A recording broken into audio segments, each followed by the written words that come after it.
ჩვენ ვესაუბრეთ თავდაცვის ყოფილ მინისტრს თინა ხიდაშელს, რომელიც გვესაუბრება ევროსაბჭოს გადაწყვეტილებაზე, როგორც მნიშვნელოვან ზიანზე, რაც ადგება ქვეყანას და არა მხოლოდ კონკრეტულ ოფიციალურ პირებს, მიუხედავად იმისა, ისინი სამომავლოდ შეძლებენ თუ არა ევროკავშირის სახელმწიფოებში შესვლას.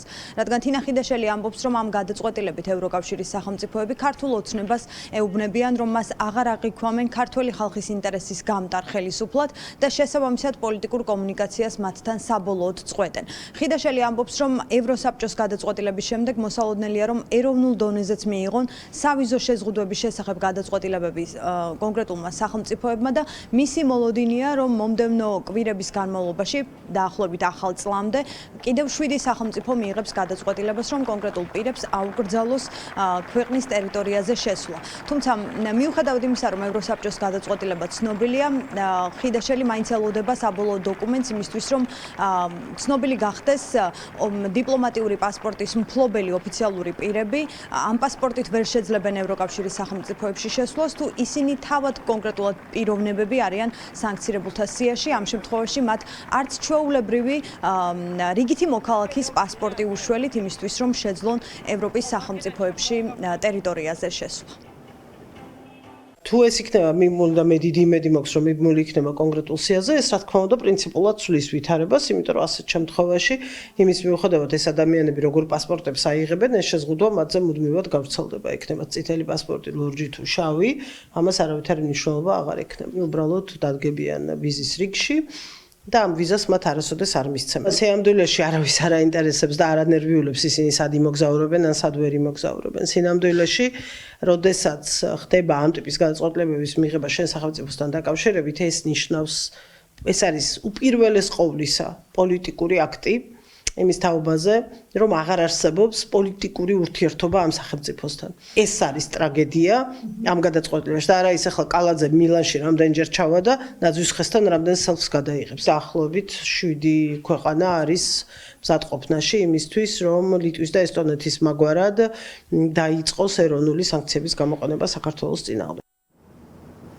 ევროსაბჭოს გადაწყვეტილება ბუნებრივია არ გაკვირვებია ოპოზიციას, რადგან პოლიტიკურ პარტიებში ამბობენ, რომ ეს ლოგიკური გაგრძელება იმ ყველაფრისა, რომლის საწყისი იყო ქართული ოცნების გადაწყვეტილება და მისი პოლიტიკა და ის, რომ საერთაშორისო პარტნიორები ახლა ქართველი ხალხის გვერდით დგანან და სჯიან ქართულ ოცნებას მის მიერ ანტიდასავლური, ანტიეროვნული გადაწყვეტილებების გამო, ეს გამოიწვია სწორედ ქართველი ხალხის პროტესტმა და შესაბამისად ისინი ფიქრობენ, რომ პროტესტის გაგრძელებასთან ერთად კიდევ უფრო მეტად გამკაცრდება ნაბიჯები ევროკავშირიდან და გარდა ამისა მათაც აქვთ მოლოდინი, რომ ამით არ დასრულდება ეს პროცესი და საერთო გადაწყვეტილების შემდეგ ქვეყნები ეროვნულ დონეზეც მიიღებენ სავიზო შეზღუდვების შესახებ გადაწყვეტილებას ქართული ოცნების პარტიის ლიდერების წინააღმდეგ.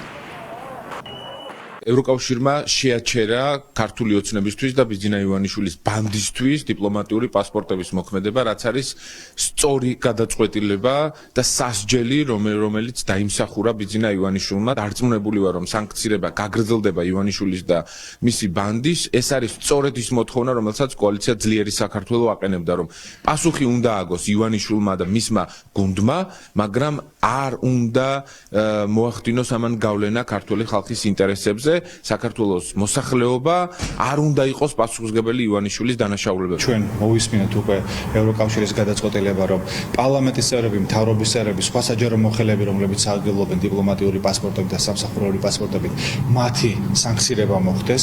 ასევე ამერიკის შეერთებული შტატები ამზადებს სანქციების პაკეტს, რომელიც ფინანსურ საკითხებს შეეხება და ივანიშვილის ოჯახის წევრებს, მათი კარის ბიზნესმენებს, ასევე მთავრობის წევრებს ყველას მოუწევს სათანადო სანქცირება და ეს იქნება კიდევ ერთი ნათელი გამოხატულება, რომ დასავლეთი ევროპა, ამერიკის შეერთებული შტატები დგას ქართული ხალხის გვერდით. ქართული ოცნების რეაქცია კი ისეთი იყო, როგორც იყო პრინციპში მოსალოდნელი. ისინი ამბობენ, რომ ეს გადაწყვეტილება, რომელიც ევროსაბჭომ მიიღო, არაქართულია და პროვოკაციული, ამბობს ირაკლი კობახიძე, რომელიც ერთ-ერთი იყო, ვინც დღეს ევროსაბჭოს გადაწყვეტილებას გამოეხმაურა. მასთან ერთად კახა კალაძეც ამბობენ, რომ დიპლომატიური პასპორტები ბუნებრივია მათ აქვთ და შესაბამისად ისინი არიან სანქცირებულთა სიაში, თუმცა მაინც შევლენ ევროკავშირის სახელმწიფოების ტერიტორიაზე და შესაბამისად არსებითი მნიშვნელობა მნიშვნელობა მათთვის არ აქვს გადაწყვეტილებას, რომელიც ევროპულმა სახელმწიფოებმა გუშინ მიიღეს. ყოველ შემთხვევაში საჯარო განცხადებებში ხელისუფლება ცდილობს თავდაჯერება შეინარჩუნოს და თქვას, რომ ამ ყველაფერს მისთვის მნიშვნელობა არ ექნება იმისთვის, რომ მათ საკუთარ პოლიტიკაში სამომავლოდ რაიმე შეცვალა.